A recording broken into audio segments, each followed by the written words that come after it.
Each of us has a unique career story to tell.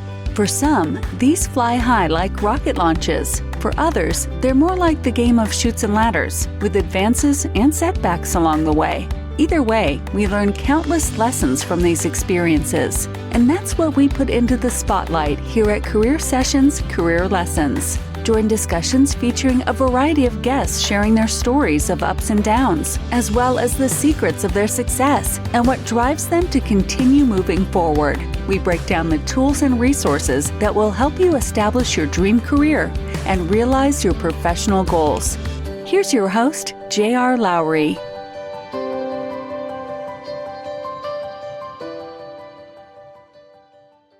Hi, I'm J.R. Lowry. This is Career Sessions, Career Lessons, which is brought to you by Pathwise.io. Pathwise is dedicated to helping you live the career you deserve, providing career coaching, content, courses, and community. Basic membership is free, so visit Pathwise.io online and join today. Today, my guest is Scott Williams, who I met when we were both working at McKinsey in the late 1990s. Scott is a senior advisor for the Boston Consulting Group, for whom he provides counsel to private equity clients evaluating opportunities in the mortgage, consumer credit, and consumer risk information services arenas. Scott started his career as a credit policy officer for the Bank of New Orleans. His career then wound through banking, insurance, and management consulting, with stops at Wachovia, JP Morgan, USF&G, McKinsey twice, Mitchell Madison, and HSBC. Scott then left the traditional corporate world and has since occupied his time with a combination of independent consulting work, his work for BCG, and work as a volunteer backcountry ranger, mostly working in Grand Teton National Park. Scott earned his bachelor's degree in European history from Washington and Lee University and his MBA from the University of Virginia's Darden School of Business. He and his wife live in Arizona. Scott, welcome. Glad to join you today. Yeah, thank you. I appreciate it. I know, you just got back from a trip to Europe, so catching you kind of a couple days after that. So talk to us about what you're doing today, the mix of things that are keeping you busy in your non-traditional career part of your journey. Well, most of what I'm doing is actively goofing off these days. I play a great deal of tennis, and so that consumes a good bit of time. The other is I've been spending time, I'm still involved with 2 corporate boards, and even though I swore I was not going to do any more nonprofit boards, I just got involved as the treasurer of the board of a nonprofit that benefits Jackson Hole Fire EMS. So it's my former colleagues, and I feel like I need to help them out, and that's something I'm pretty committed to doing. Yeah, being a nonprofit treasurer is a lot of work and fairly thankless from what I have experienced secondhand. Yeah. It's, as I said, I swore I wasn't going to do anymore, and I got roped back in, not unlike Al Pacino when he was in The Godfather. There's a comparison if ever there was one. I've been spending too much time in Italy. So you're doing this work with BCG as a senior advisor. How did you get involved with them? Well, I had been with McKinsey, and then I joined HSBC. When I was there, I met several of my HSBC colleagues who had been at BCG before. When one of them retired, and then subsequently I retired, he called me up and said, "Do you have any interest in being a senior advisor?" And I said, "Sure." Now, that was much to the chagrin of McKinsey colleagues, but later when I talked to one of them, I said, "Well, BCG called, and I send them invoices and they pay them." Yeah. But I've done most of my work with BCG around the consumer risk space. So consumer finance, credit cards, and things of that ilk, which is kind of where I spent the last 10 years of my career. Yeah. And how much time does that take? Is it a heavy commitment or pretty light? It's decreasing, JR. I spent a good bit of it right after I got out, because obviously I've been out. I retired in January of 2008. So the value of my insight goes down with time. And so I've spent a fair amount of time fairly actively with them before. And as it works out now, I get a call periodically and they'll say, "Hey, we need some help with the due diligence." And that usually will be a couple of days leading to a bid. If the bid is successful, then it's a couple more days of working with teams. I think what's shocking to me, having been on the other side of that, is I talk to the teams at 6 or 7 at night, and then they work all night, and then a new deck appears in the morning. Yeah. I think what is different than when you and I were associates in the accounting or in the consulting game is it's PowerPoint. Yeah. So I was literally hand drawing charts back in the day, and now, I'll get 200 pages the next day, which is a little shocking. Yeah, that part, obviously is a bit of overkill. And, I think that the private equity diligence efforts that the consulting firms do, they're high burn efforts. I did a few of them when I was at McKinsey, and incredibly demanding to do those. They pay a lot for very short turnaround. They expect a lot, and they're not overly tolerant of sleep or private lives. Yeah. And again, that's the game you go into. You know what's going on, and it's fine. Yeah. But coming out of that, I got involved in 2 boards, and that's led to what I'm doing today. So I would say my day-to-day involvement with BCG these days is pretty limited. And again, it's episodic when they call. Yeah. How much of your own consulting are you doing? I know that was a part of the mix at one point as well. It was, and I'm not doing very much of that. I got calls from people that I knew, again, back in the day. And so I spent pretty much 60-70% of my first couple of years being out of BCG or out of HSBC, doing private consulting work, and then also working with BCG. And that kind of surprised me, because I didn't do a lot of kind of active solicitation for the work, but people were calling. And again, as you're out longer, the calls decrease in time. And I don't answer headhunter calls because I don't really want to go back in the corporate game. Yeah. Where do board roles? I have done board roles. The board roles that I've received recently have either been because of the advisory work that I've done, or that I've known the folks on the board, and then they put my name up, or an investment banker that I work with put me on one board recently. Yeah, but I meant the headhunters aren't calling about board roles then. No, they're not. Again, a lot of board roles get called because of the position you're in or the position you've had recently. And I retired at 49. So I've been out of the game for quite a while, and it doesn't bother me in the least. My wife was on several boards, one of which was a New York Stock Exchange REIT. And so she continued to get calls. But again, like me, she's been out for the same amount of time. And so we're enjoying easing into retirement and doing other things. Yeah, but you use the word retirement. I mean, we're going to get to the more interesting part of what you've been doing perhaps over the last, X years, the, volunteer rangering that you've been doing in Grand Teton. So talk a little bit about that. How did you even get into that in the first place? JR, my career, and I use that term loosely over lots of things, has been kind of a random walk. I had always been enjoying outdoor activities, hiking, backpacking, etc. When we were in Chicago and I was still working, we bought a house in Jackson, Wyoming, and in part because it was a straight flight from Chicago to Jackson, and then a 20-minute drive to our house. Right. When we were done, Amy and I were done working, our daughter was finishing up school in Glencoe and was contemplating looking at New Trier, which is a phenomenal school, but it's a huge school. And we had talked about moving to Jackson after she was done with high school. And then she said, could I go to high school out there? And so we looked at it and said, sure. So she went to the Teton Science School, which is a wonderful private school. And we moved. And so that had us in Jackson. And I got connected to a friend who is the chief backcountry ranger. And the Park Service has a very active volunteer program. There are about 25,000 paid National Park Service employees of all strokes, rangers all the way down to the guys who clean the bathrooms. There are about 220,000 volunteers in park, some of which will volunteer for a couple of days. Others are head cases like me that volunteer almost full time while they're there. And so the Park Service depends on volunteers and actively creates opportunities for them. And in my case, I spent time in the backcountry, and so they asked me if I'd join what was a backcountry patrol role. That led into going back to picking up my certs again for an EMT. Then I became a structural firefighter and a wildland firefighter, an engine captain, and a bunch of other things. So it kind of mushroomed out from there. It was my second career, and I still am tangentially involved. Yeah.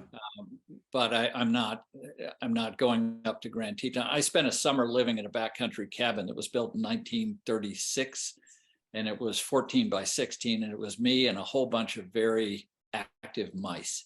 Yeah. So different career.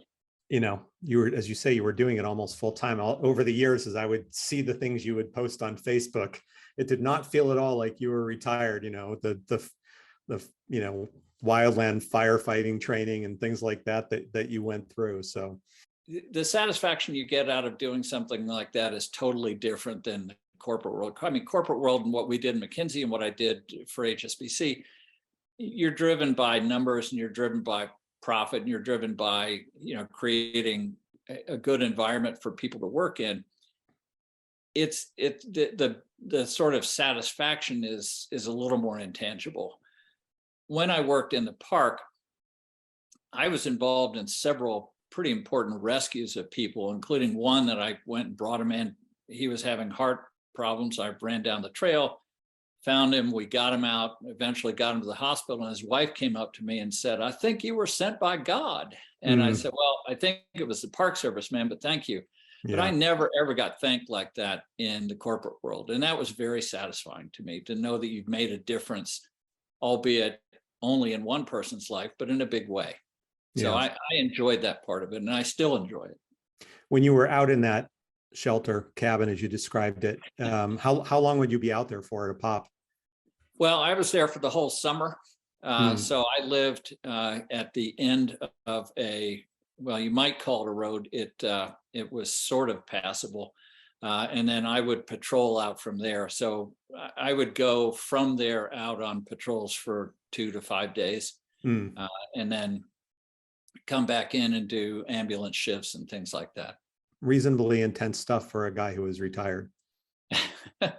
Well, I would say the intense stuff is anything involving fire, whether it's structural fire work or wildland fire. Very few things in backcountry patrol are going to kill you, but wildland fires and structural fires can, and that gets your attention pretty quickly.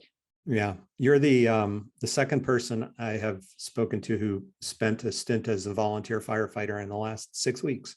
And the other person I spoke to, her name is Stacy Belf. I worked with her at State Street. You know, she did this right after college, and you know, it ultimately had a role in shaping her career because she got involved in a murder case with a baby that was basically dropped off at the fire station. And, you know, she testified and spent time in court, and it convinced her that she wanted to be a lawyer. So, and things kind of went from there.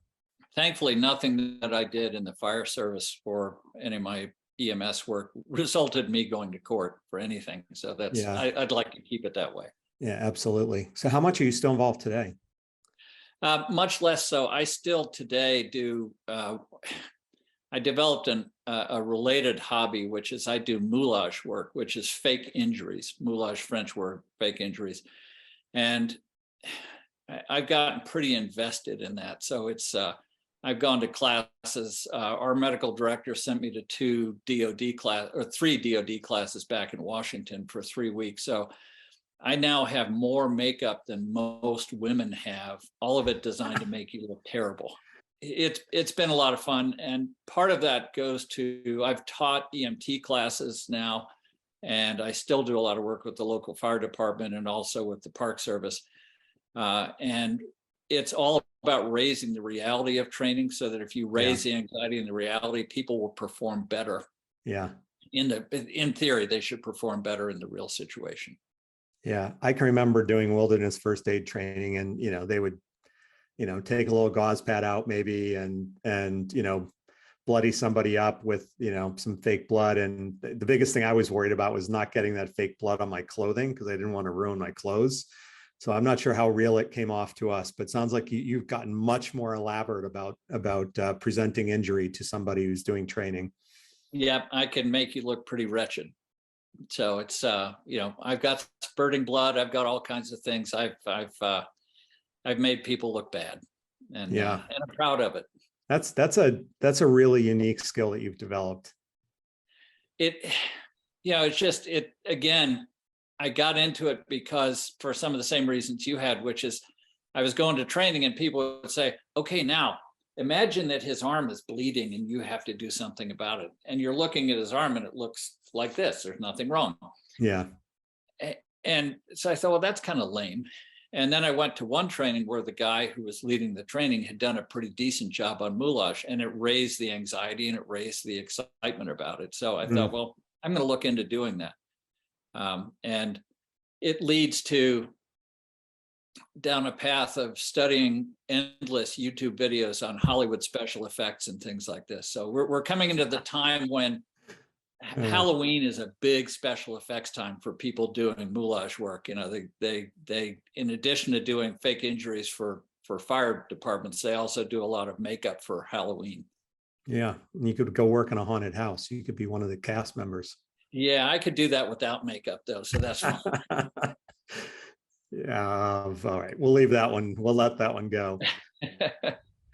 So, on a more serious note, I mean, you'd spent a lot of time in the backcountry, and I'll give you a moment to do a public service announcement that's not particularly career related, but what's your guidance for people who want to go out in the backcountry in terms of staying safe? What are the things that get them into trouble the most? Wow. I would say there's two things I would suggest. Number one, if you're going in the backcountry anywhere, let somebody know where you're going. Write it down on a sheet of paper. I've worked on a bunch of searches because I was part of the SAR, search and rescue team. And unfortunately, a lot of searches end badly because the person didn't let anybody know where they were. Now, maybe they got hurt in the backcountry, but we didn't know where they were. And it took us 4 or 5 days to find them. And instead of a rescue, it's now becoming a recovery. And so had they let us know, had they let anybody know, had they stuck a note on their computer that says, I'm going to be in this canyon, that would have ended better. The other one is national parks. And I think Ken Burns said it, are America's best idea. And I totally agree with that.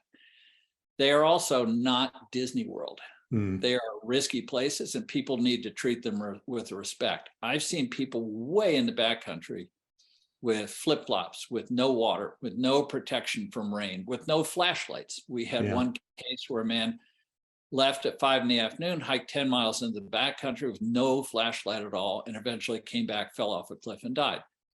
Just have some respect for the terrain you're in. Yeah. And there's a list of the 10 things you always have, the 10 essentials. Look it up on Google. Really important. It's basics like flashlight, means of waking fire, etc. So those are very common sense things. And that's what I would say. So that's my PSA. Leave a note, be respectful. Especially to the volunteers, right? Yes. Actually, I will say, as a ranger, people are really nice to rangers. If you're in the backcountry and a ranger comes up, most people are delighted to see you because they haven't seen somebody for a day or two, and you've got the arrowhead of the National Park Service on, and you're out there just checking on them. They're really happy to see you. So I've rarely had disrespectful people. That's good. So, I guess if you think back to the time you've spent doing that and compare it to the corporate part of your career, what transferred over and what was just completely different that you had to learn and adapt to? Not much transferred over from my former life. I would say what did transfer over is the teamwork side of things. A lot of things you're doing in the corporate world, you're working on teams, et cetera, as you take on big projects and work, whether you're in consulting or whether you're in the corporate side, there is a teamwork element of it. That directly translates into backcountry work where you're out on patrol with somebody else, sometimes by yourself, but often with another group. It's particularly the case when you get into bigger incidents where you have a large search that's going on, or for that matter, a wildland fire, where you can be part of a team of upwards of, I was on one wildland fire, we had 660 people on the fire. Wow. It's really important to get along with other people and to sort of stay in your lane that you're playing in there. So I think that was part of it. The leadership part, it's very different. So in a corporate world, you're pretty well understanding of what the drivers are. We're here to make money for the shareholders and to do that well. It's a little more amorphous when you get into the Park Service, where you are out taking care of the resource. We used to like say, we're trying to protect people from the resource and the resource from people. So Right. it's a little of that, but it's not as clear cut as, hey, we're here to make money and we're all going to row in the same direction on that.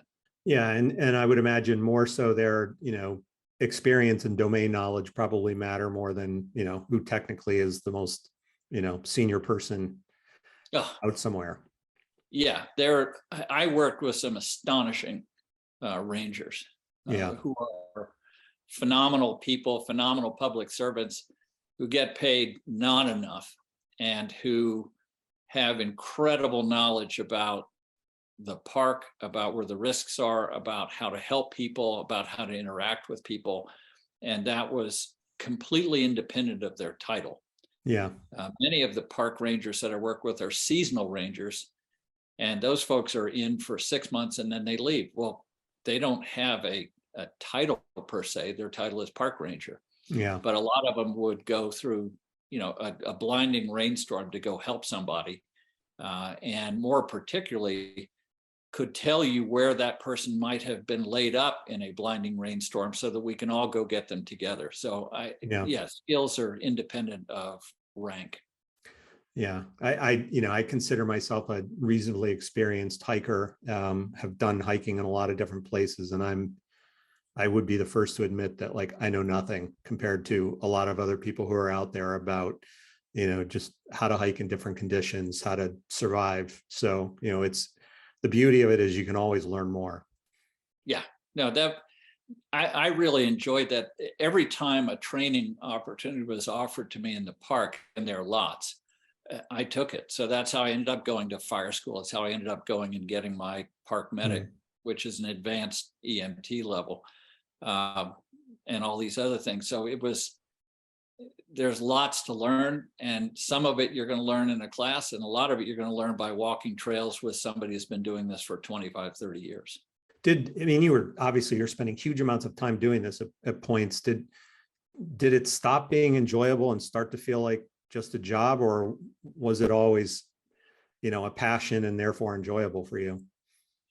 I would say it was not an unalloyed intellectual delight throughout that whole time. There were times where, and it was particularly the case where you'd be doing 48-hour shifts for EMS, where I'd be sleeping at the station for 48 hours.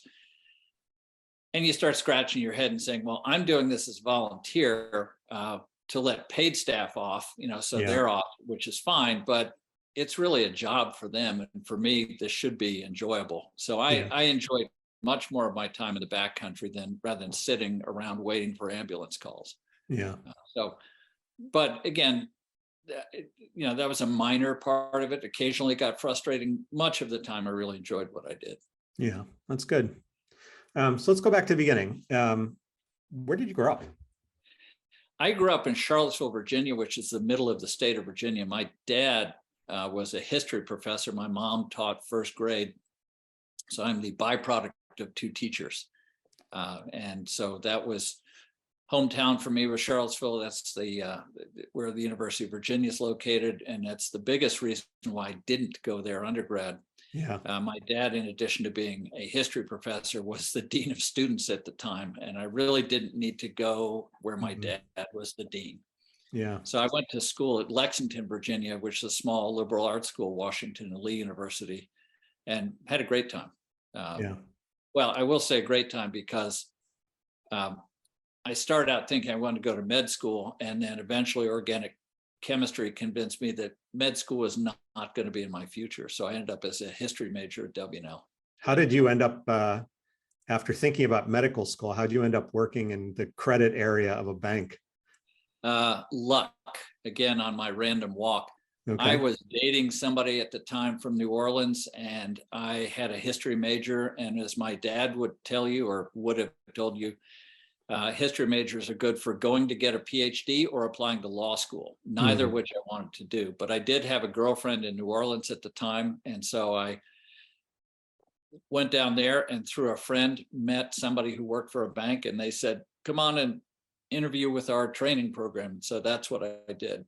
The girlfriend didn't work out, but banking turned out to be of interest to me, and that did pan out. So I moved from there later to a bank in Atlanta, and then back to business school. Yeah. What did you, I mean, you kind of fell into it as you've just described it, but what did you learn about yourself in those early days, about what you wanted to do and maybe didn't want to do professionally? What I liked about the banking side of things is it's numeric. And although I'm a history major, I had calculus, physics, statistics, and a number of other things. So I like to say I'm a somewhat numerate history major. Mm. And the banking side of things just made a lot of sense to me. There was a lot of analytics involved, a lot of sort of examining what was going on and trying to figure out whether this company would or would not pay you back in the case of a lending situation. What I discovered I didn't like doing was regional banking. So Yeah. I wanted to be, I mean, we were taking participations or shares of larger structured deals, but you look at where they were being structured, they were being structured in New York City. Right. And I'm sitting in Atlanta. Right. So I didn't like that side of it and decided that I wanted to go back to business school and use that as the stepping stone to moving on to New York. Okay. And that's what I ended up doing. When I got to New York after business school, I started with JP Morgan in the derivatives group, which was doing swap marketing. So swaps, interest rate swaps, fixed income swaps involve transforming one form of debt into a different type of debt. And so they were relatively new at the time. And my job was in the marketing side, was explaining swaps to some of the treasury people at our different clients. And so I would talk to the serious quant guys who were doing the working on the desk and putting the deals together. Mm. And then you would go and talk to the CFO or the treasurer and explain how this would work on a restructuring. And so it was kind of putting those two groups together. And that's not dissimilar from some of the things we've done elsewhere. It's kind of trying to take a difficult problem, simplify it, explain it, and try to make sure that it works for the client. Yeah. Yeah. And I mean, that sort of is a good segue into the shift then into McKinsey. So you'd spent, up until that point, other than the business school, you'd been in 3 different banks, Yep. working in a variety of different things. So what led you to jump over into management consulting? When I had been at Darden for business school, I didn't interview, actually. I told McKinsey I didn't want to be a consultant. I wanted to go to Wall Street. And later I got a call from a director of McKinsey who said, well, let's go to lunch. And what I decided was, when you think about what people do in banks, is you spend most of the day, most of your career thinking about the right side of the balance sheet. How do we optimally capitalize debt, equity, and all of that? Most of the time in consulting, you're focused on the left side of the balance sheet. What do we do with all of them, their assets? Right. And that appealed to me of how do we make it better? Where do you invest? Where do you not invest? So a lot of the work that I did eventually at McKinsey had nothing to do at all with capital markets, had everything to do with how do you improve efficiency, effectiveness of a client operation. Yeah. Looking So, back, was that a better fit for you at that point than being in yes. banking itself? Yeah. Yeah. And I won't say the lifestyle was an improvement, because going from investment bank to consulting, pretty much a push. Mm. But I did enjoy the nature of the work that we were doing. The downside was it came with an excessive amount of travel, but that's just part of the game you signed up for. Yes. Yes. As I well know. Yeah. As I well know. But then you went back into financial services, this time into insurance. Well, yes and no. Yes, I did go. So I left McKinsey. So I joined McKinsey, and then I left because I was in the middle of traveling 256 nights of the year. So at one point, Atlanta, when I was in the Atlanta office, tracked 3 quantitative measures of happiness, which is kind of strange. One is, how many total nights are you away? Okay. The second is, how many Sunday flights are you taking? And the third is, how many Fridays are you in the office? And at one point, I maxed on all 3 of those things for the entire office, because I used to go wherever there was a good client and a good ED. And so the problem was interesting. The client was interesting. And so I would go there, but it meant that I was spending a lot of time on airplanes, which was great professionally, but bad personally. So when I was married to a Darden classmate, that was tough. And so that didn't end well.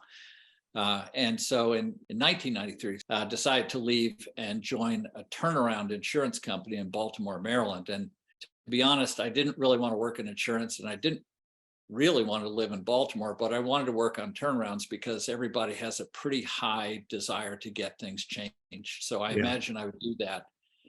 Most of the things that I did in the work world were trying to do something that created more options for me going down the road. Yeah, which isn't a bad way to think about it. Yeah, I mean, when I say random walk, a lot of things I did were kind of, I went with the flow on something, but it was because it created an opportunity down the road. And so I thought working on a turnaround would be interesting. It gave me more experience. I ran a unit in Canada for part of that time. And as I like to say, we took a nearly failed company and turned it into a thoroughly average one and sold it. So it was great for our options. And then I went back to a spinoff of McKinsey, which was, well, it wasn't a spinoff. It was a group of people that left McKinsey and founded Mitchell Madison Group, which was another consulting firm, and did that for a couple of years, and then returned to consulting at McKinsey. Yeah. So did that in the Chicago office. Back to travel. That was probably even worse, because I came back I was a partner, but I came back as a specialist in things. So I would travel all over the world, which again was interesting and fun, but was hard. And so I take nothing at all away from McKinsey. It was a great experience, but I wouldn't want to do that again at my current age. I always looked at those specialist roles, functional or industry specialists that tended to have a broader geographic footprint than most of us. And I for that reason, just thought, no way. I was traveling not nearly as much as what you're describing, but it was still north of 100 days a year, probably 150 days a year. And, it was grueling. Yeah, I mean, that was tiresome. I spent a lot of time in Seoul. So traveling from Seoul to Chicago to Seoul, Chicago to Delhi, Chicago to Sao Paulo, which I can tell you is actually a strange day trip. Mm-hmm. So you get on a plane, you fly 12 hours, you only change 2 hours, you get off, you work all day, and then you get another plane and fly back. So you've done 1 day of work, and you've actually not lost that. You go into work the next day, and it's a bizarre thing to do. But again, it was the life of a specialist, and that was fine. When I left McKinsey and joined HSBC, I did so because I'd been serving HSBC, and then Bobby Mehta, who was also BCG, met me and said, you're a pretty good consultant, but we think you'd be a better operator. And it turns out he was right. So I joined HSBC, and I really enjoyed that. Part of the fun of it was, well, one of the frustrations, I don't know if you knew Fred Eppinger, but Fred used to explain, we were all very logical in consulting. There's this phase and then this phase and then analysis, et cetera. And at the end, there was client implementation. And as Fred used to say, the client sees McKinsey and then implementation going on forever. Mm-hmm. And we used to try to hardwire the client to do that, but you can't possibly do that. And so what I enjoyed going to work at HSBC, where I had a good sized team, building a team, trying things, altering them if they're not working, and continue to expand and learn. And that was a bunch of fun. I had almost 90 quantitative people that worked in my area. And it was a bunch of fun. Yeah. Until it wasn't. So and I managed to get out of the lending mortgage business at the beginning of 2008, which later Bobby told me was very good timing. Yeah. to put it mildly, was very good timing. Yeah. What did you find, like what made you a better operator than a consultant? What was it that really played to your strengths? Honestly, it's an ego thing, but I have pretty good confidence in my judgment when I'm around. Now, I had a very diverse team, and I really appreciated that diverse team. But at the end of the day, when it came down to saying we're going to go do this, I was comfortable doing that, and I think that was helpful. I was also pretty comfortable working in the executive team that we had. I'm probably a better number 2 than I am number 1. I don't really aspire to be a CEO, but I really like being kind of that number 2 role. Yeah. And that was kind of the role that I took on. Yeah. And so I enjoyed that kind of pushing things forward and making things happen. It can come across as brusque and rude at times, and that's something I've struggled with, and I continue to try and manage that.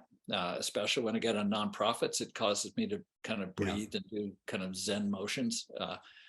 But I would say that confidence has served me well, and occasionally serves me less well, but I try to learn from those. Yeah, I mean, it's hard. I mean, when you're in those sort of COO number 2 person roles, I mean, your job first and foremost is to get stuff done, right? Yep. Make sure the place is operating day to day. And, you end up playing more the heavy sometimes than the CEO does. And that comes with the territory. Yeah, I worked for a fabulous CEO, and he had an incredible memory on names. So he could walk around our whole organization and know everybody. And he maybe met them once a year ago and he still remembers their name. Yeah. I have a terrible memory for name. Yeah. But again, Tom was really good, and he would make hard calls, but I could be more of the pit bull when it needed to be. And that was something that I enjoyed doing. I wouldn't say intentionally being the pit bull, but really getting things done. I used to say that I liked hiring mechanical engineers, because if you ever hire a mechanical engineer, they not only can do all the analytics, but they like to build stuff and get it done. Yeah. And so, mechies were a group that I really appreciated. I was an EE, so different kind of building than the mechanicals.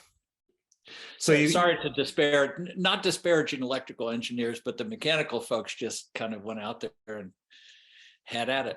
Well, the mechanical engineers like to remind all the other kinds of engineers that pretty much every other kind of engineering ultimately is grounded in mechanical engineering, which is true to a point, but maybe not completely. Yeah. So you've done all these different things, including putting makeup on yourself and spurting blood and all that. What would you say are the consistent strengths that you've drawn on over the course of those many different things you've done? I'm pretty curious about things, and I enjoy learning, and I enjoy expanding my skills so that I can do things for other people. So whether that's learning to be fire, or whether that's going out and learning a lot about consumer risk management. I read a lot, talked to a lot of people, we experimented a lot, and I enjoy that learning aspect of it. And I'm sure many other people would say curiosity, but that part of it is, for me, something that's been intriguing. I think the other is trying to find something that's useful.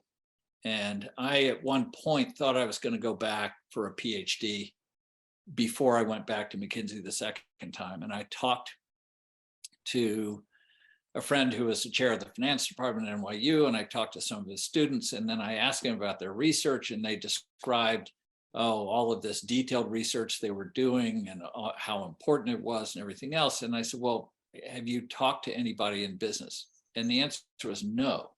But it wasn't no like, that's a great idea, I should talk to somebody. It was no, why would I want to do that? And that pretty quickly convinced me that academia was not where I wanted to be, that I really want to go out and make things change. And so I enjoy that side of things. Yeah, it's funny. I always like to interview PhD candidates when I was working at McKinsey. And, there were a few questions I would always ask them. One of them is, explain your research to me, which is ultimately about, can you take something that's incredibly complicated that I'm obviously not going to understand the nuances of, and explain it to me in enough English that I can walk away saying, okay, I get it. And then the second question was, how is that used, right? Which gets to your point about, do you actually understand the practical value of what you're working on?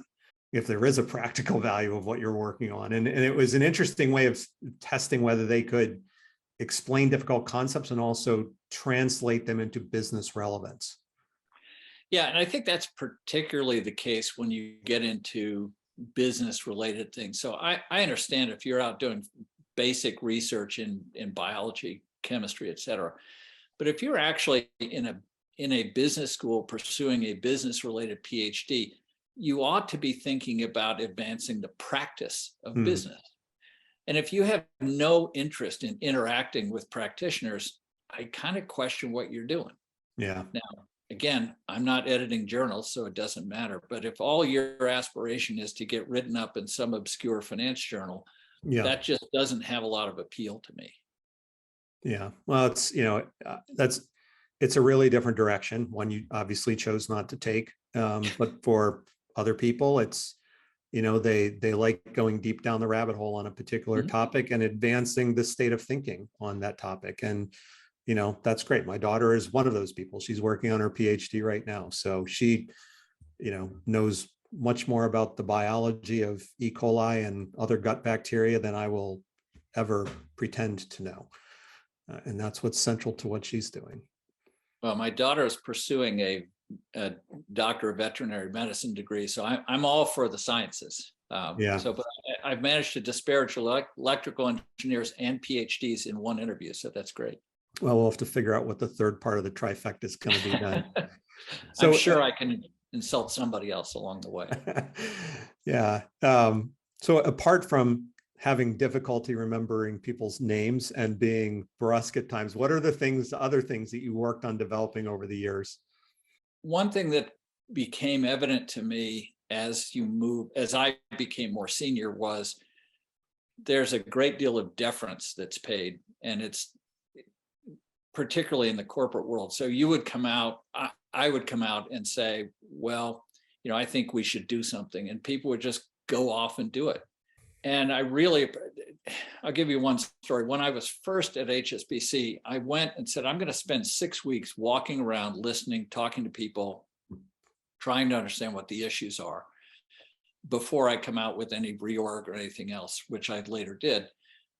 And I was at a meeting and I said, I think we should do this, whatever this is. And a woman pushed back on me and said, I disagree with you for the following 3 reasons, 1, 2, 3. And they were great. She was 2 levels down from me in the organization. And I appreciated that and later promoted her to be a direct report, because what I learned over time is people are reluctant to do that. They just say, well, Scott said to do it, CEO said to do it. No, I had an idea, but if you have more facts, push back on me. But that level of comfort in being candid is not always seen in organizations. And frankly, some organizations don't support it. Yeah. They really want you to be, hey, the old man said do it, go do it. And in my case, I want to get things done, but I don't want to make wholehearted mistakes. And if you have better information and you have better facts, as many people do, stand up for yourself and tell us we're going in the wrong direction, but just do it in a fact-based way. Don't just do it because I don't like it. Yeah. Yeah, fair enough. And obviously there's an element of doing it in a respectful way, or at least trying to at first do it in a respectful way and making sure that you're more likely to get heard. You've hinted a little bit at this, but what else sort of defined the kind of leader that you tried to be when you were a leader? First up, I tried to recognize everybody. So when I was going through college, doesn't appear on my resume, I spent one summer working as a welder in a shipyard in New Orleans. So I appreciated the kind of frontline work and hard work. I also appreciate people on the front line doing the work. So at the end of every month, we would have a big push for month-end close and things like this. I would go down to the underwriting area on the south side of Chicago, put on an apron and a chef's cap, and buy a bunch of ice cream and roll it up and down the aisles, feeding the underwriters and just kind of, serving the underwriters. we talk about servant leaders, and Mm, that's kind of a very minor example of it. But I think it's easy for people to disparage folks that aren't at the same level and maybe don't have the same background. And I tried really hard not to do that. I yeah. got really angry with people if they did that, and Mm, I'm pretty short when that happens with people when they get out of line. yeah. And you can tell a lot. If you go to a restaurant, you watch how somebody treats the waiter or waitress, and they treat them badly. That gives a lot of insight in terms of how they're going to operate with other people as well. Yeah. And so I've just tried not to do that. I came from pretty middle class, lower middle class background, and I respect people that are doing that work. Yeah. Yeah. And how you treat people matters. I can remember one time, this is when I was at State Street, we had somebody come in for an interview. It was an ESG related role, if I'm remembering right. And the person was not nice to the person sitting at reception, and the person sitting at reception, who was not a wallflower by any stretch, came in afterwards and said, I just want to play back what happened when this person got there. And that was it, done. Yeah. I guess I have that. And the other one is about being truthful. Mm, I had a situation where a person who worked in my organization was being ordered by somebody in marketing to send out some data. He knew that he shouldn't because it wasn't encrypted. He did it anyway on a Friday afternoon because he was being pressured by a more senior person in the marketing area. And I found out about it. And unfortunately, he lied to me. And so what might have been, we might have been able to work around it, but he lied to me, and that was kind of the end of it. If I don't trust you, that's a hard thing to rebuild. Now, nobody's perfect and people make mistakes, but you really, I think, get into more trouble when you start lying. You're better off just admitting it and saying, hey, how do we work forward from here? You've played a follower role too, particularly in the volunteer work that you've done. How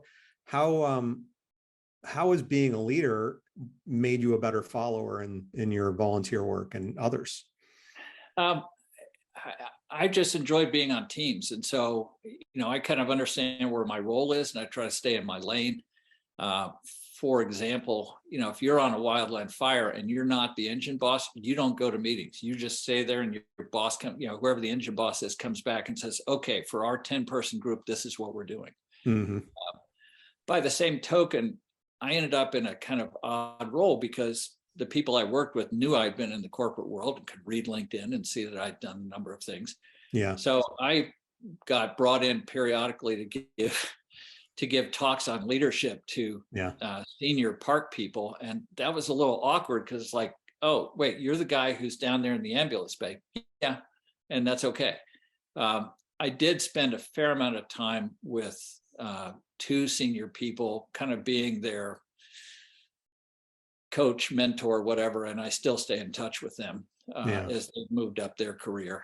And that's been very rewarding, but it's more about helping them out at this point, because I've done all that I'm going to do in the corporate world, and they're still moving along in the park service, and the park service can do a decent job with some managers. There's some very good managers and some very weak ones, but you're going to find that in any organization. But I happen to work with two of them that I was very pleased with, and that have gone on to do good things in the park. Yeah. So you're, coming up on 15 years past your retirement. You've been doing all these different things, over the last 15 years. What's the future hold for you? How involved in the work world do you want to stay, or you want a continued glide path to, tennis and travel? Honestly, it's the conundrum that I face right now, because we elected to leave Jackson, Wyoming, and move Jackson Hole, Wyoming, and move to Tucson, which is lovely and it's great. And particularly today when it's 80 degrees and 5% humidity. However, it's not next to any large national parks. We have Saguaro, but Saguaro is a fairly small park with limited roles. Yeah. So my ability to stay plugged in with the Park Service is kind of limited now to me doing EMS training for them from time to time. And that's been a challenge, is figuring out what's the next big thing. Because I worked thousands of hours for the Park Service, and that was, a passion and a commitment that I had between that and volunteering as a firefighter for the local community, Jackson Hole Fire EMS. I still haven't figured out what the next big thing is, but I got to figure out something. Yeah. Again, 2 boards isn't, is something that keeps you intellectually engaged. Yeah. I chair the comp committee on one of them, and that's a thankless, painful job. And so, like almost I said, like being the treasurer of a nonprofit. Yeah, and that too, which is equally thankless, but it's a nonprofit that matters to the local firefighters in Jackson. So I'm happy to do that. Yeah. But I haven't figured out what the next big thing is. My wife just started volunteering for a local food bank, and so she's finding a great deal of satisfaction in the hands-on element of packing food and getting people to, food that they might not have had if it weren't for the food bank. So yeah, she's found that passion. I might plug in with that, but I got to figure it out. That's my next big challenge. Yeah. Talk to me in a year. All right, we'll have a follow-up conversation in a year. If you look backward, what advice would you give your younger self? Be less of an asshole. I was, I've always been pretty competitive, and that's fine. Was competitive in college sports and competitive afterwards, and that desire to do well and achieve drives a lot of us in the business world, but sometimes it can drive a little too hard. And so as I get older, a little more Zen-like, maybe I've calmed down a lot on that. But my 30-year-old self, my even 40-year-old self, was probably pretty insufferable at times. And I would, if I could wave the magic wand, I would tell that person to chill out. I never thought of you in that respect. Maybe it was just a comparison to other people at McKinsey that you're right up at the top end of that normal distribution curve with JR, you've learned long ago that you should never use McKinsey people as a reflection on the society as a whole. That's a very good point. All right, any final career advice you want to dispense before we break? The other that whenever I would talk to folks, somebody would ask me, what would you suggest? And I always told them that they should save up money so that they had what I call a go to hell fund. Yeah. And I view it in terms of, if somebody's asking you to do something that you think is against your personal values, that is unethical, is illegal, I didn't ever want to be in a spot where I was financially tied to a job that I couldn't quit. And I think, I saved money in what I call my go to hell fund. Yeah. Thankfully, I didn't have to tell anybody to go to hell, but it was there just to provide you that flexibility. I've seen a lot of people, especially as somebody who spent a career doing consumer lending work, get themselves way over leveraged and way committed, and that limits your personal flexibility, and it limits your ability to sort of manage your own ethics in a way that doesn't conflict with making money. And so I think the go to hell fund is helpful. Good enough. All right. Well, hey, this has been great. I learned a new French word, moulage. Of course. I will never look at fake injuries the same, and I will wonder what you're dressing up as is Halloween. So on Halloween. Yeah. Scott, thanks for making time. It's good to catch up. It's been a long time since we've had certainly a face-to-face conversation. I know we just talked a couple of weeks ago, but I think prior to that, it was probably many, many years before. So nice to catch up, real time, more than the emails and occasional text back and forth about hiking destinations. So appreciate it. Well, thanks for the thoughtful question, JR, that caused me to stop and reflect on some things. So reflecting is good from time to time. Reflecting is good from time to time. So I wish you luck in your reflections about what next. So it'll be something else. It's random, and I'll figure it out. Yeah. All right. Look forward to hearing about it at some point soon. Great. Thanks, right. JR. Yep. Thank you. I'd like to thank Scott for joining me today and sharing his unique and yet unfinished career journey. If you're ready to take control of your career, visit pathwise.io. If you'd like more regular career insights, you can become a Pathwise member. Again, it's free. You can also sign up on the website for the Pathwise newsletter and follow Pathwise on LinkedIn, Twitter, and Facebook. Thanks. Have a great day. Thank you for listening to Career Sessions, Career Lessons. We hope the nuggets of wisdom shared today help guide your path to the successful career of your dreams. This podcast series is part of Pathwise.io, which is here to help you live the career you want. We provide a comprehensive mix of career and professional development events, insights, tools, and exercises backed by a group of leading coaches and other career management experts. If you aspire to something more or just something different in your career, join us at Pathwise.io. You can find us on LinkedIn, Facebook, and Twitter. See you again on the next episode.